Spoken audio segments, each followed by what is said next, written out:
Welcome back to the Real News Network. This is our live webathon in our new Baltimore studios. I'm Jessica Devereaux. I'm Paul J. And we are joined by our esteemed panel to discuss Baltimore and specifically this youth curfew. It's quite controversial here in Baltimore, so let's introduce our guests and get right into it. So now joining me on my right is Dayvon Love. He is the president of Leaders of a Beautiful Struggle out of Baltimore, Maryland. He's a champion debater and has considerable experience with grassroots activism in Baltimore community. Also joining us is Councilman Nick Mosby. He is the councilman for Baltimore's 7th District. And surprise, surprise, he's a Democrat in Baltimore. No surprises there. And also joining us is Kimberly Ellis. She's a Baltimore resident and community activist. She's a married mother of 4. 2 of her children actually fall under the parameters of this current law. And also, last but not least, is Councilman Brandon Scott, who's the councilman of the 2nd District here in Baltimore. Thank you all for joining us. Thank you for having us. So thanks for joining us. Dayvon, I'm going to start with you. The murder rate in Baltimore is actually not as high in 2014 as it was in 2013, but it's somewhere in the high 80s. In 2013, there were 217 murders. In 2013, 235 murders. So clearly, and this has been going on for several years, the community wants an end to this. So one of the political responses is this curfew, that the young people are going to have to get off the streets. And so tell us a little bit what the curfew is exactly, and then your take. Is this curfew going to make Baltimore a safer city?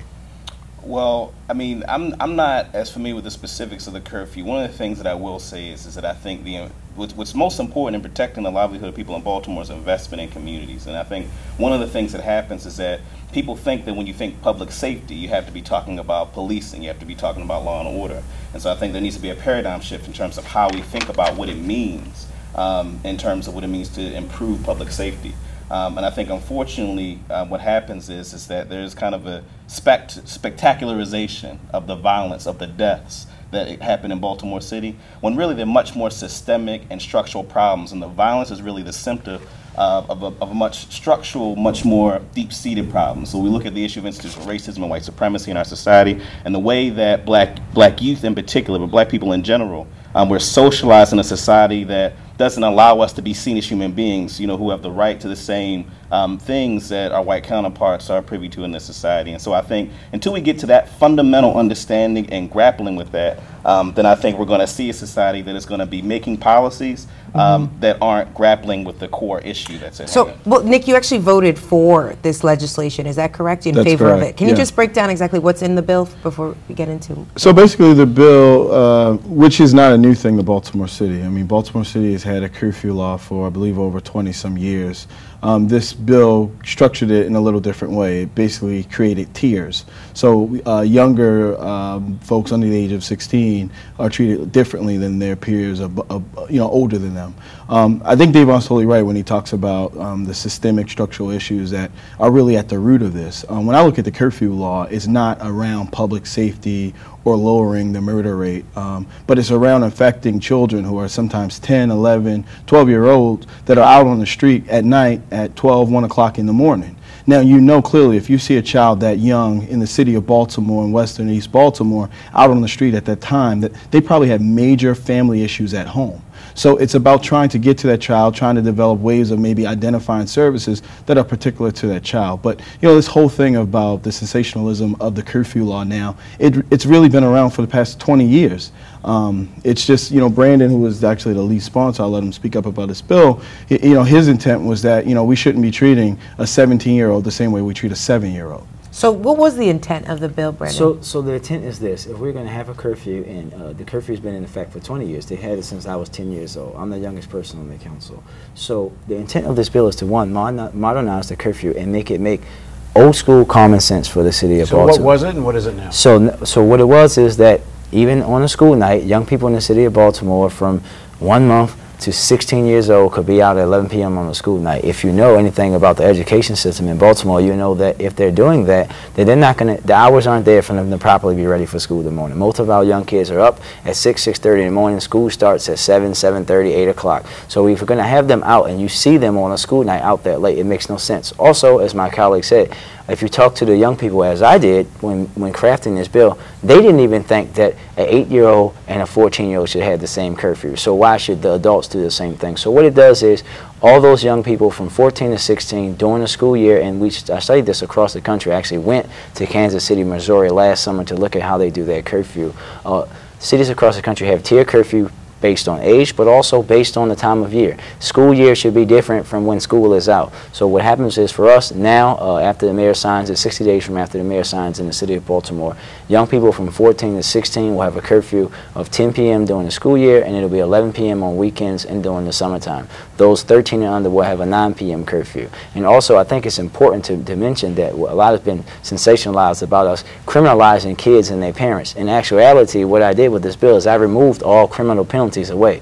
Before, under the previous bill, people could go to jail for this. This is no longer going to be the case because, again, like my colleague said, this is about connecting the most vulnerable children and their families to service. Parents can be fined if kids are... Parents can be fined. But and what if they don't pay the fine? The maximum fine is $500. Last summer we gave out 3 maximum fine out of over hundreds of that we give out. Most families get the minimum $30 fine. That's something else that was being sensationalized by the opponents, was that they're raising that fine to $500, not telling the truth in the fact that that is reserved for the most egregious cases, kids that keep coming in, or kids that come in and the parents, the kids tell the story of something so egregious that the government has to step in. So to be clear, if a child then is picked up under this law, what happens? Right, so what happens in the city of Baltimore, my entire, since I've been 10 years old, we've had what we call a curfew center.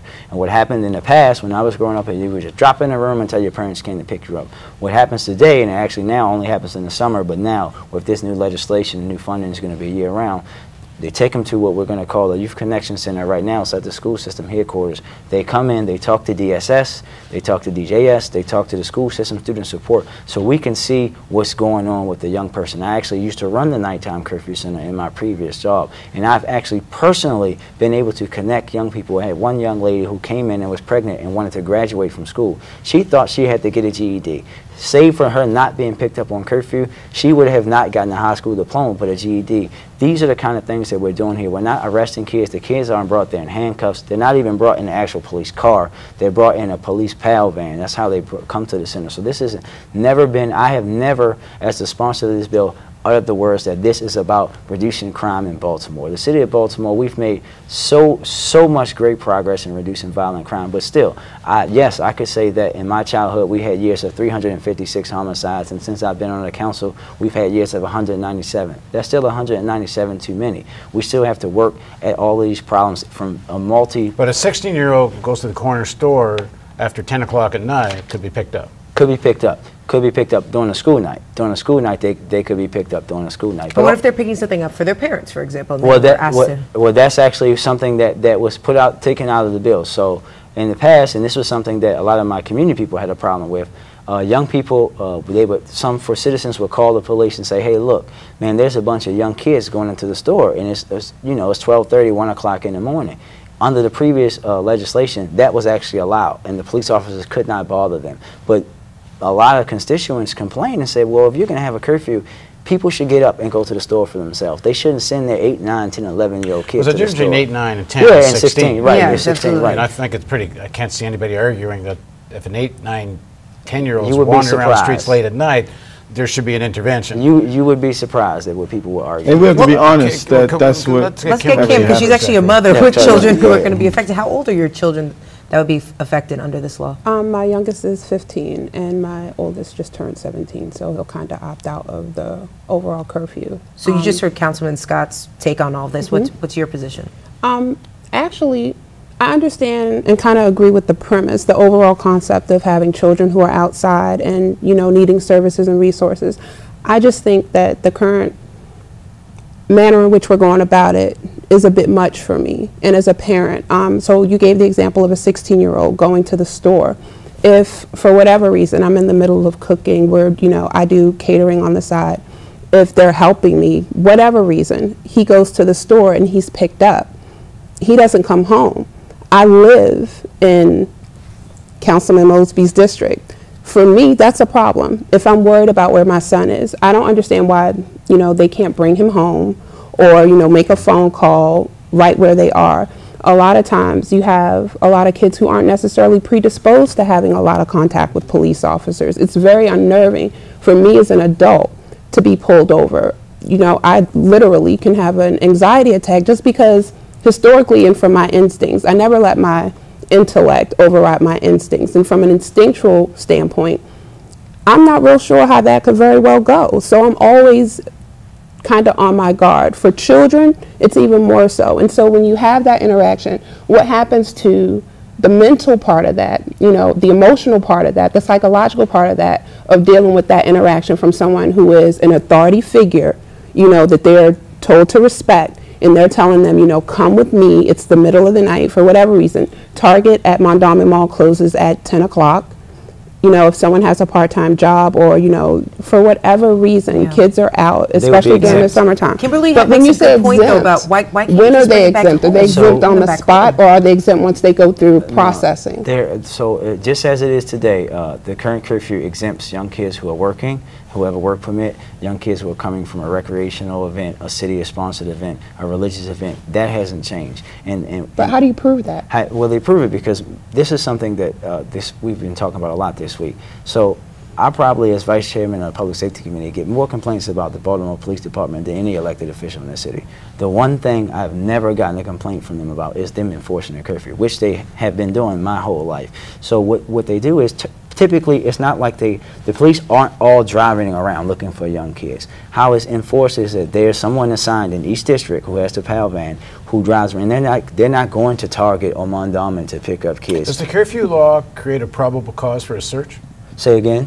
If a kid is picked up under the curfew law, is that probable cause that now the police can also search the kid? No, they don't search them. The kids are brought to the center, and at the center, they turn over, they put their property in the bag so that the kids don't say that, you know, what if someone there's stole something stuff. illicit in the property? If something's illicit in the property, then they have a discussion with the police officers and the parent. But the police cannot search the kids? No, the police that pick them up don't. It's not part of the law. It's how they enforce it. They actually search by the school police at the center, not by Baltimore City Police. I think one of the things that's at the crux of the issue is the way that law enforcement is trained to deal with young people. Right. And for me, that's a part. That is a part of my anxiety about the legislation. But for me, it's not specific to the legislation. It's really the law enforcement apparatus in general. And for me, I think it's really important that we focus on changing the way the law enforcement institutionally deals with young people. Many of us in civil society are trained to criminalize young people. And I think sometimes people are imprecise about the way this argument is made because the law is made race neutral for the purposes of allowing law enforcement to act on the biases that they've been socialized to have. And so we have to have a conversation not just about the notion of targeting these youth and the particularities of how the law changes the way that they're picked up. Because Governor O'Malley, when he was mayor of Baltimore City, actually arrested under his auspices of his office 757,000 illegal arrests, right? And there were a lot of elected officials that were silent on that issue.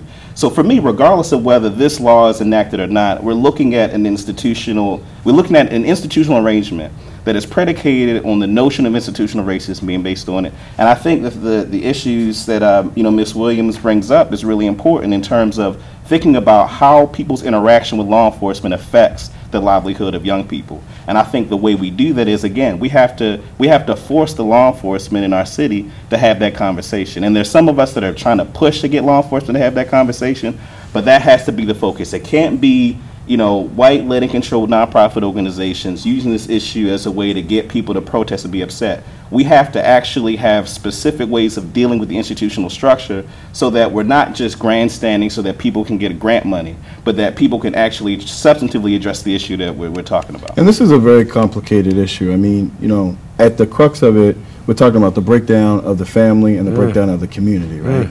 That's at the root of it. So how do you address getting inside of the home, trying to impact those children and provide them with the best trajectory for their futures?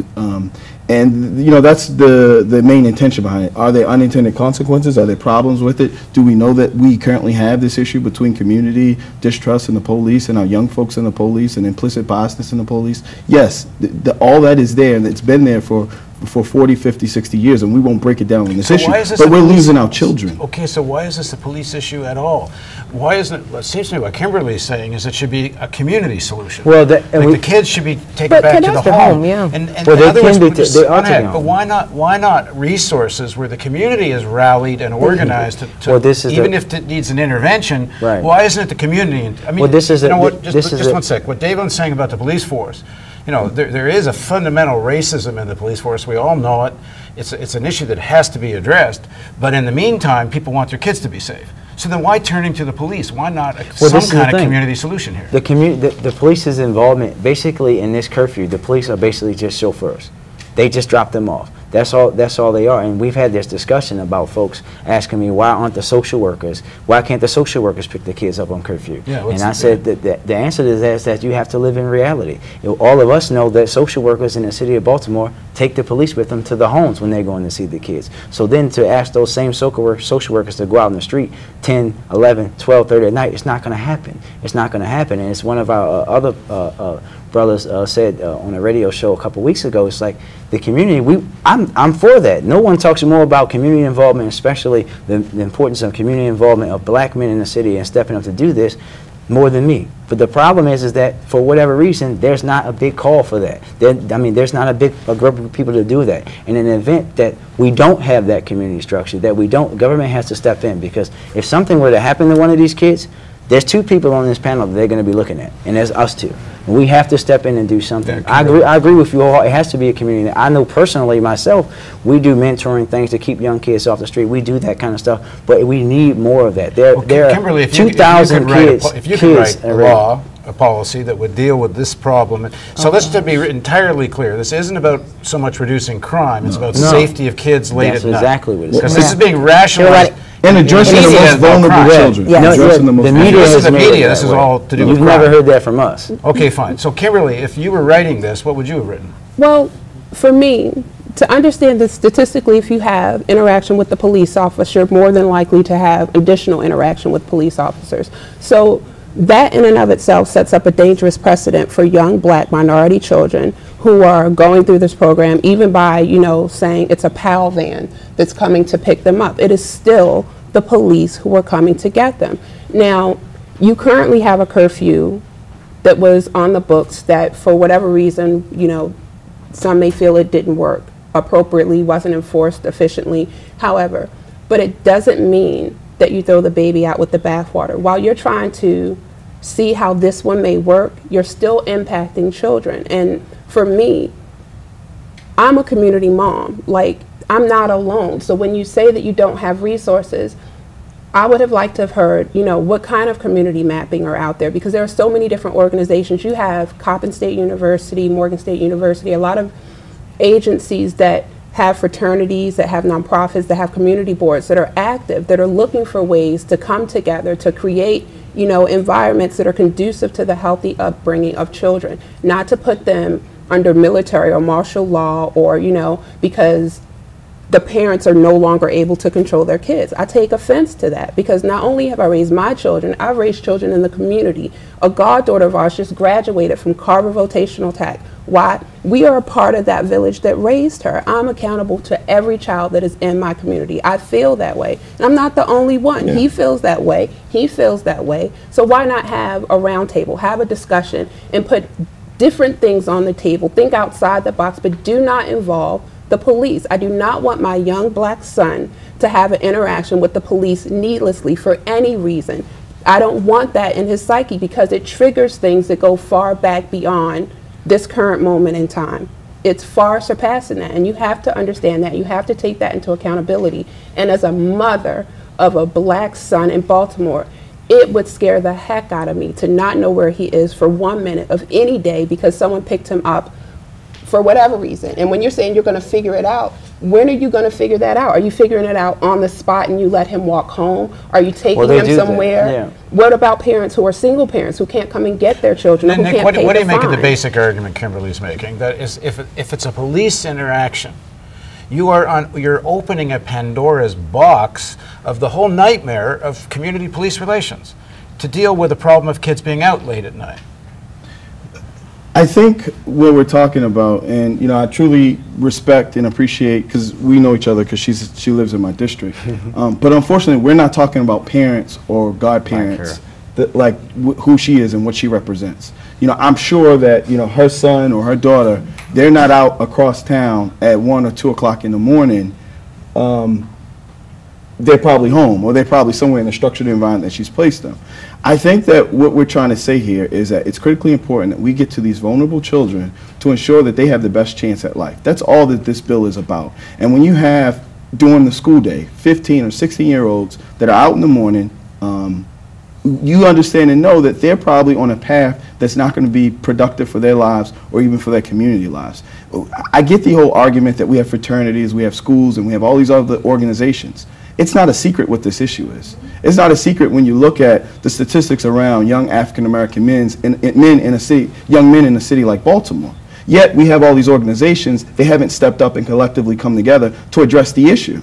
So we can continue to try to say you put the cart before the horse because maybe this is the wrong policy of introducing the police officer, but where have the community members been at? The folks have been outraged about this particular piece of law that has been sensationalized and developed in a way that's not really the actual core competency of what the bill is supposed to intended to do. Yet where were they before that? This stuff is not a secret. When you talk about the homicide rate, or we talk about education, or we talk about poverty, or we talk about what we put our children through on a daily basis. At the end of the day, our children are doing nothing more but living from sins from generations ago. We're the adults stepping up and ensuring that we provide them with the best possible future and the best trajectory. Now, is including the police the right way? Is it the only way? No.